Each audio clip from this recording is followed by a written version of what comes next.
Mbeke Waseme.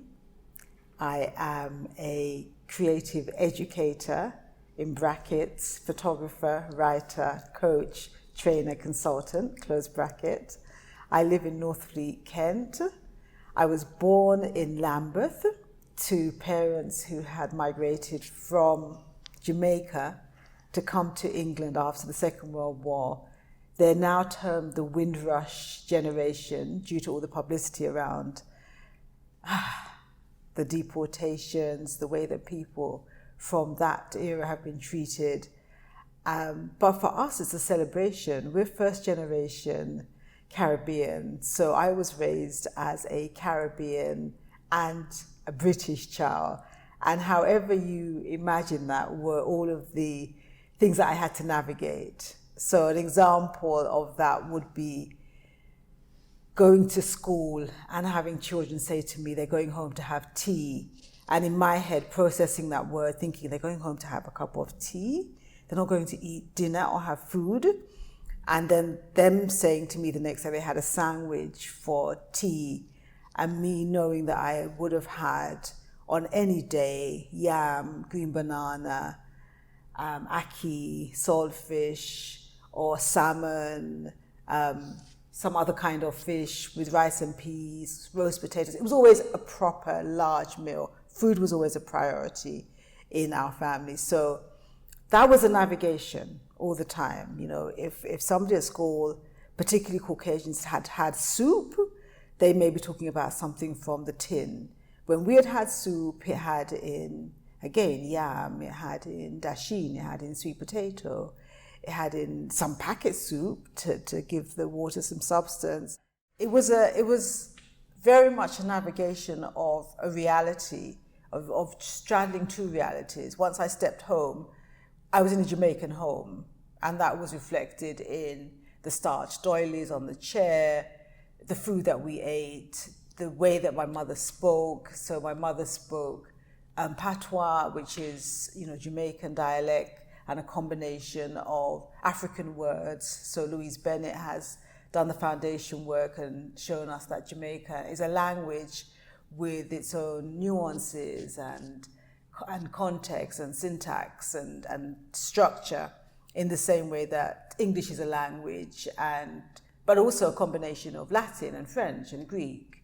So, you know, all of us are taking bits from other places and other people to create our reality. So, you know, my mother spoke Jamaican, and so we very much, you know, my generation had the experience of calling somebody else of the same age at work and not recognizing them because their office voice is so different to their family voice. And, you know, if you're around the people that you know, you will say, "Wagwan, how things, everything cool," yeah, you know, and you will move into that very easily.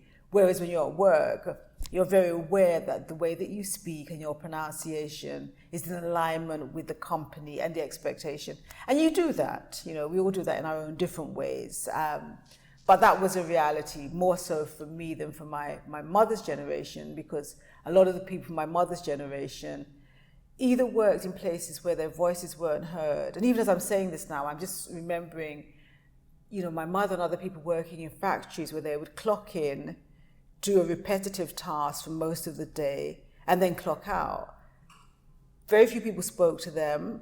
They spoke to each other in their own dialect, but very few people spoke to them or asked their opinions or validated their existence. They were just another cog in the wheel, making sure that the shirts were pressed or the product was produced. But we have come in a different way. So we are here and we're part of the society, and we want to make sure our voices are heard. And so many of us are very clear about straddling that line of existence, of identity. And we do that through the way that we dress, we do that through the way that we speak, we do that through our interactions. So there's a real acceptance that we are doing this. Yeah, we're doing this, we're living our lives in very different ways, because that's what allows us to have the opportunities and to access the spaces that we can access. And we have every right to be in those spaces. I went to a local comprehensive school, which is a school that had very low expectations. So I've written poetry for my whole life. And I would say to people, you know, I write almost in the same way that I breathe. I have to have that expression. So an 11-year-old sitting in a secondary school in southeast London, a teacher arrives from Devon. She says, I've never seen black people. And that's how she introduces herself to the class. And immediately there's tension. Why did you feel the need to have to tell us that? So there's tension. She's teaching us English, and the session is to write a poem. So I write a poem. I've always written poems. I write a poem. I take it up to her and she says, who wrote this? I wrote it. No, you show me the book you copied this from, or you're in detention. So I was kind of puzzled. I think I smiled and I was just like, I don't know what you mean. I wrote it. And you know when something like that happens in a class, it gets very quiet. And so the students on my table are going, she did write it, miss. They don't want to offend the teacher. They don't want to be too loud, but they say she did. She's always writing poems. You know, she's got books of poems, and you bring me the book now or you're in detention. Now, the family that I come from meant that I was more worried about being in detention than her denying my creativity, because I would have to explain to my mum why I was late home. And there was a very clear school finishes at this time, you arrive home at this time. You put on your house clothes, you do your homework, because my mum would set extra homework for us every day. Then you have your dinner, then you're allowed to play out. You have to earn things when I was growing up. So in order to go and have your playtime, you have to have done your homework. So I just said to the teacher, I did write it. I write poetry. And she said no, and she booked me in for detention. And somewhere in that experience, and you know, I tend to err on the side of optimism rather than pessimism. So somewhere in that experience, I processed her response to my work as saying, oh, you're a really good writer. Because I went on to write a poetry book at 21 that was published, that resulted in me being in Boston, Washington, and New York, running workshops, and then published a second poetry book many years later. But that experience didn't do what it has done to lots of people. I know lots of people who have had experiences in school with teachers, and they've never ever done that thing again, whether it's writing a poem or whether it's painting or running, where teachers who are just unaware of how much they impact their students, they laugh, they scowl, they say things that stay with students sometimes for 40, 50, 60 years. And I meet adults who say, I've not painted since I was 5, I'm now in my 60s. So, you know, this is a very real thing. And it's an experience that, yeah, as I said, I must have thought, yeah, obviously I'm really good because she thinks I copied it.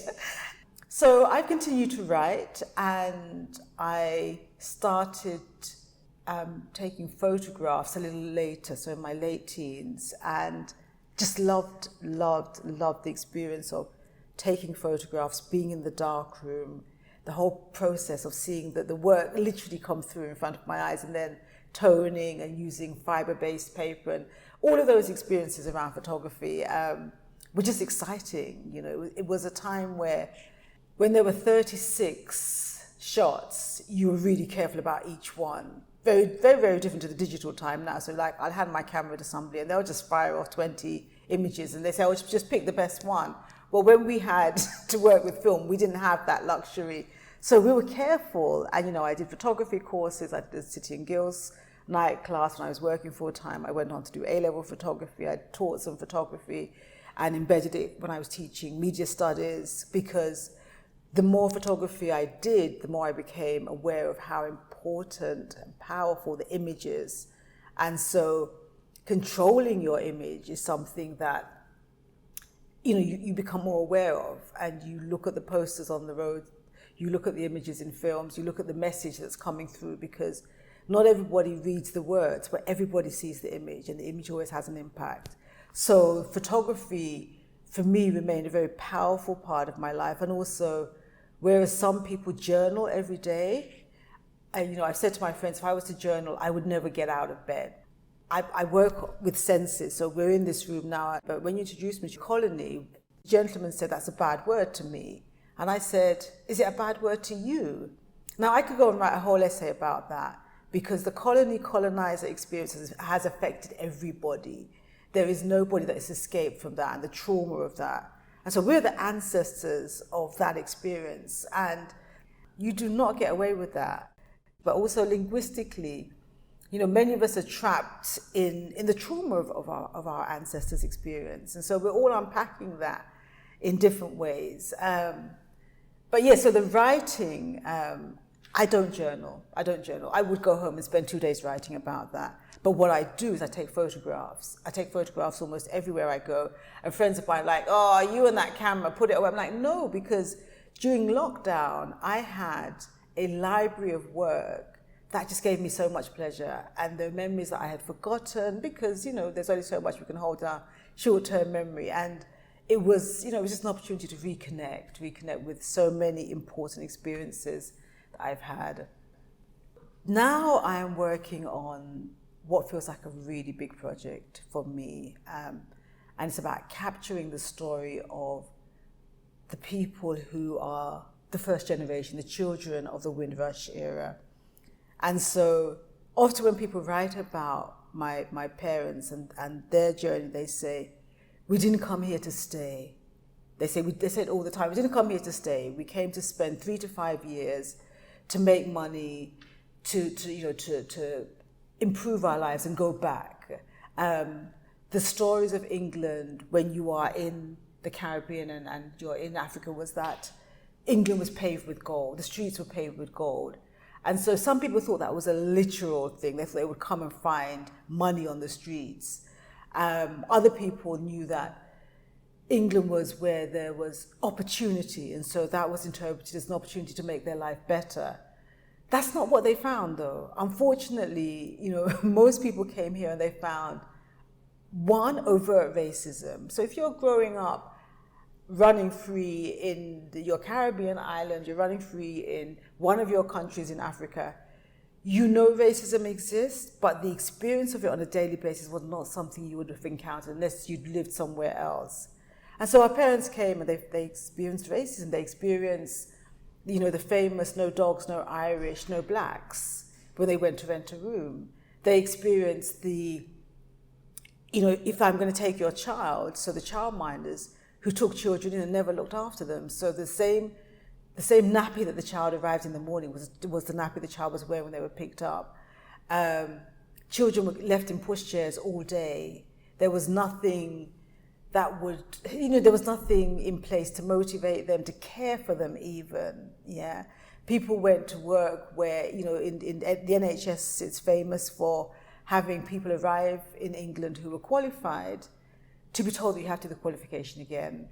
And so you failed and you do it again and again, and people self-financed their studies and went through the same qualification that they had, but they repeated so that they could be qualified to work within the hospitals here. So that was an experience that my parents and that age group and people who came after them have gone through. Some are still going through that. People still work in hospitals and they have patients say to them, "I don't want your black skin near me. I don't want you." And I cannot imagine what it is to have that every day. People have that in the teaching profession, where they're told consistently that they are not good enough. And then there are another group of people, and there are a group of people who have also said, "I didn't come here to stay." And they're the children, my age, who have gone to live elsewhere. So they've gone to live in the islands that their parents came from. Some have taken Jamaica as their home, Antigua, Barbados, Montserrat. They've gone back to the Caribbean and they've created a new existence for themselves because they've seen what their parents have gone through. They know that racism still exists. They don't want it. They don't want it for themselves. They don't want it for their children. Other people have gone to Africa. Yeah, they've gone to African countries. So they've gone to Ghana, they've gone to the Gambia, they've gone to South Africa, they've gone to Rwanda, they've gone to Kenya. And some of them have ancestors from those places. They have grandparents, great-grandparents. Others are from the Caribbean and they've made those places their home. there is a story there that I want to document. I want to capture that. I want to capture that experience of leaving permanently or semi-permanently, creating a new home, a new identity, making somewhere else home and saying, I am now here, I now live here. And the ancestral experience of going to Africa for a lot of people is, I don't want to go to the Caribbean because the Caribbean was a place that we were taken to from Africa in the transatlantic slave trade. So we're not originally from the Caribbean islands. The Taino Indians, the Arawak Indians are the original inhabitants of those spaces. So we don't want to go there. We actually want to go back to the source, back to the root. So we're going to take ourselves, our children, and we're going to create our new identity and our new homes in Ghana, in the Gambia, in South Africa. The familiarity of being around people who look like you is what attracts a lot of people who leave. There's an empowerment in being in the majority in the space that you live every day. Black and brown people are a global majority in terms of the world, but when you're in a space where you are small in numbers, there is a feeling sometimes of vulnerability, whereas there's definitely a feeling of strength and confidence when you're in a place where there's a majority. And, my personal experience is, I've lived in Jamaica, I've lived in Ghana, I've lived and worked in Jamaica, Ghana, Cameroon, Dubai and Malaysia. I have those experiences of being in the majority, and you feel very, very different. I have the experience of having my children in these spaces, and they feel very different. And when you meet children, I worked in Jamaica for a while, and there I did some voluntary work in a orphanage, and the children in Jamaica would say to me, these children in an orphanage, their parents no longer visit them. Some of them were what were called barrel children. So when their parents left for the US or for the UK, they would send a barrel of goods, a container of goods, clothes, toiletries, etc. And then that stopped. And so the people they were left with said, we can't raise you. And so that's how a lot of those children ended up in the orphanage. And these children in the orphanage would say to me, you see me, I'm going to be an airline pilot. Me, I'm going to own a building and employ people. You see me, I'm going to be a dentist. I'm going to be an architect. And I'm in Jamaica in an orphanage with children who at that point have nothing, yes? What they do have around them are people who look like them. They also have a large number of people. Jamaica is known around the world. Everywhere that I've been to, whether it's the smallest village or the biggest city, everybody has heard of Jamaica. And so when you grow up in a city, in a country, in an island like Jamaica, you have so many role models. And that hashtag representation matters is true because you see yourself when you go to the dentist. You know the architect who designed the building down the road looks like you. You know the famous singers, whether it's current singers like Chronix or older singers, Bob Marley, Luciana, Buju, you know these people. Living in Jamaica was like living in Hollywood. You go into the supermarket and there's Buju Banton doing his shopping. Or you go to the bank and there's Luciana cashing his check. And you're like, wow, these people are all internationally known. And so when people choose to leave, they're looking for a different, empowering experience that allows them to be, not to constantly be in a space where you're having to be careful, to challenge. If you have a son in this country, you're constantly worried that he may not come home. And it has nothing to do with what kind of child he is. We're constantly being exposed to films and videos of young men being assaulted, being oppressed in a system that is almost targeting them. And so families are saying, no, I don't want that. I don't want that for me. I don't want that for my children. I want a different experience. Some of those experiences I think go really well. Not all do, because you're recreating your whole life. And so for me, it's a story that's not been captured so far. And there is a lot of attention and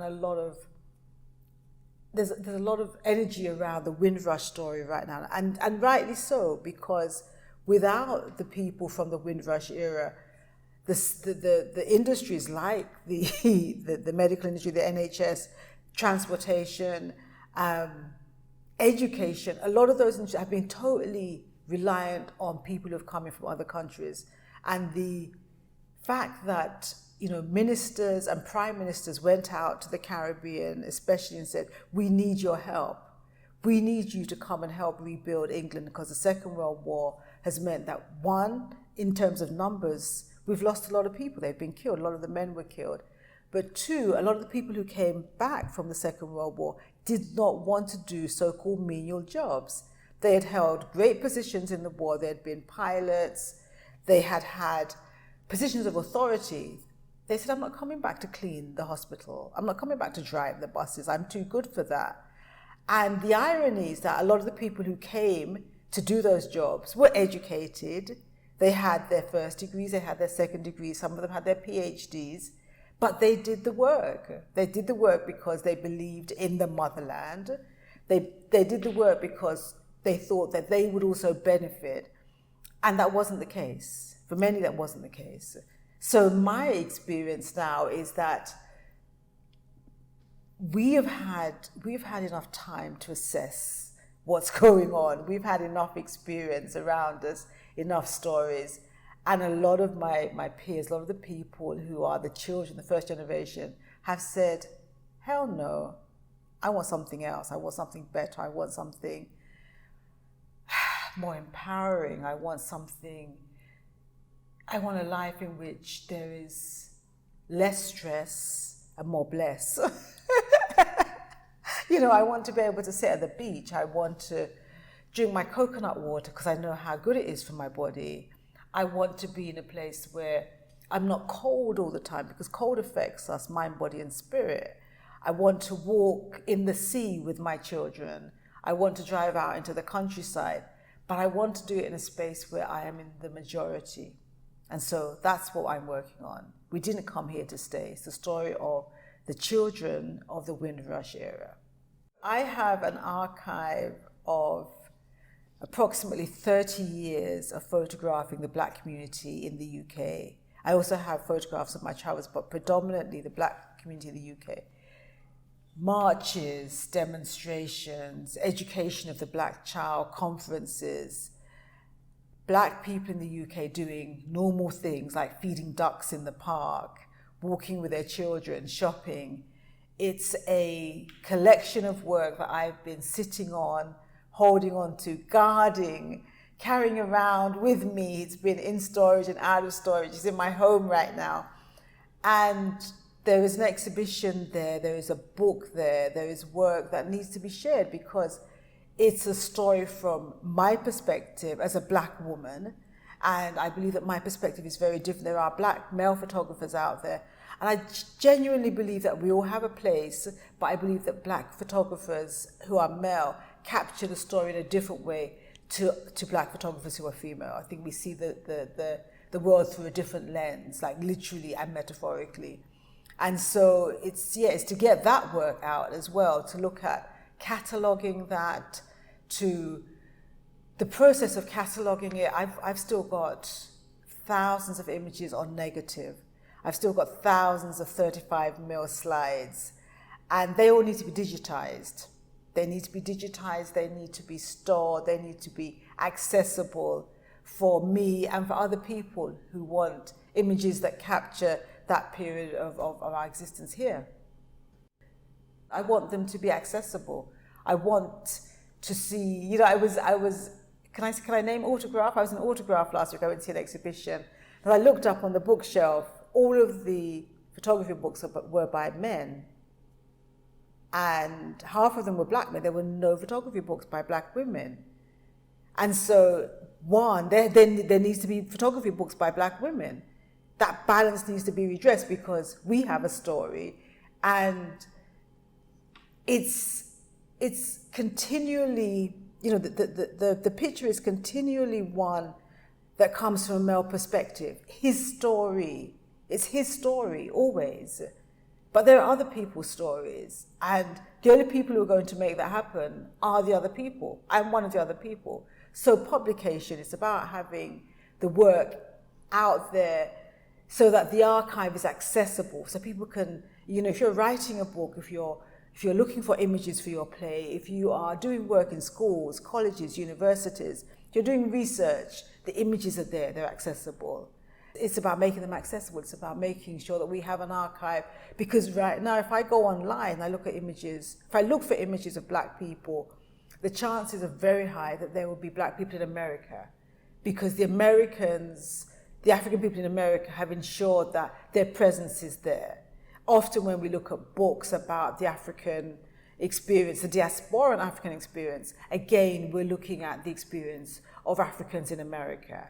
And my personal experience at school was that I read Maya Angelou, Toni Morrison, Ntozake Shange, Alice Walker, before I read female writers from this country. And they're not that they're so far and few, just the marketing around our work is limited.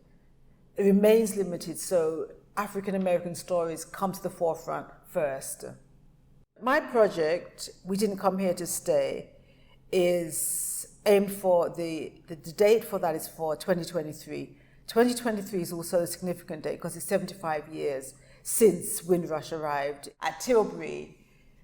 Sorry, the 75th anniversary will be on June 22nd, 2023. My exhibition will be ready for June to July 2023. And the process of making that happen will entail me going to the Caribbean and speaking to people, photographing them, capturing their stories, going to African countries, speaking to people, capturing their stories, working in each of these countries with a photographer. I will do some of the photography, and a research assistant that's in the country. So an in-country research assistant who will help with the capturing and the transcribing. Then it's about looking, obviously, through the images, looking at excerpts from these interviews, which will form the exhibition. There will also be an online exhibition, and that's to serve all of the people around the world who cannot get to the UK, and rightly so that there is an online exhibition, because we have that as a facility now. Years ago, we didn't think about that, but the great thing about lockdown is that it said, hold on a minute, you don't have to be in the same room or in the same city or in the same country.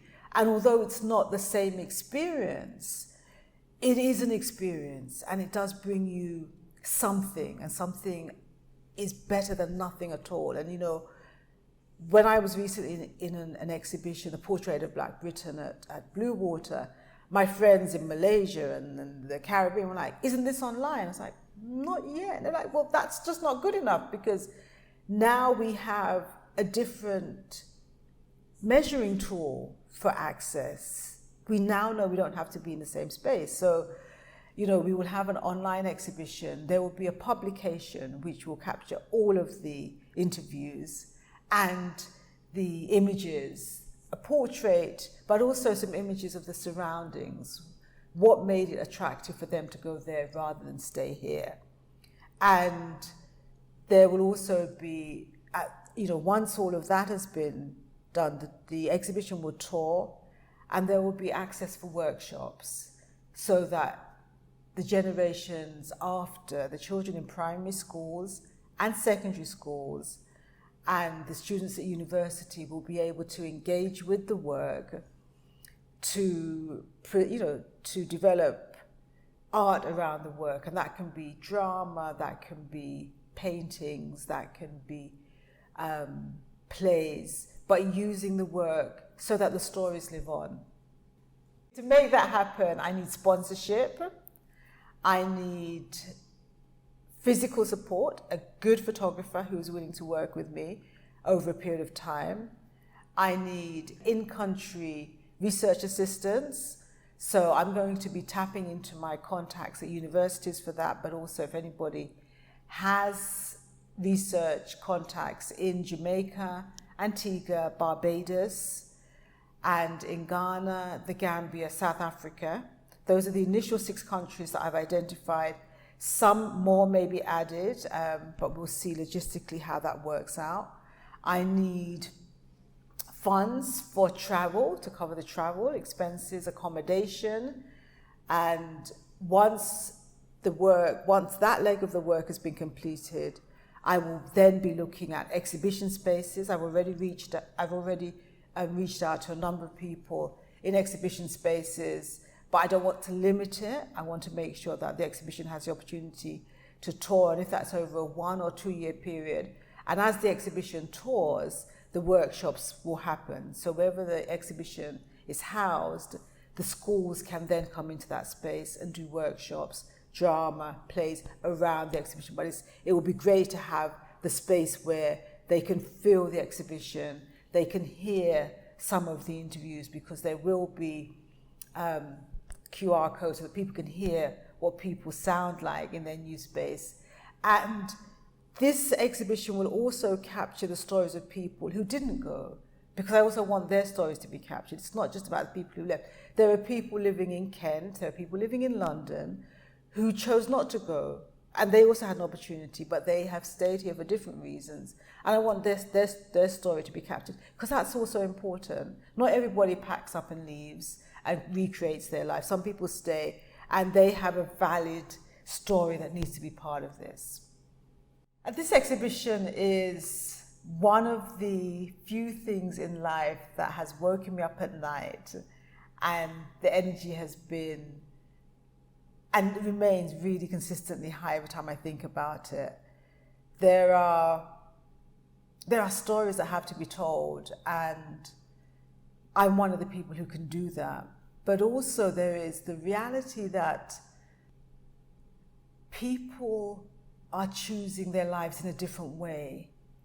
There is, the narrative of you're born here and you must stay here is only one. It's only one choice that people have and choose to follow. There are lots of ways that people are living their lives that inspire others, and I want the stories to be heard. And if it inspires you to consider living somewhere else or traveling somewhere else, for me that's powerful. As someone that's traveled a lot and learned a lot of my life skills through travel, I see that as a definite bonus to this exhibition and this work.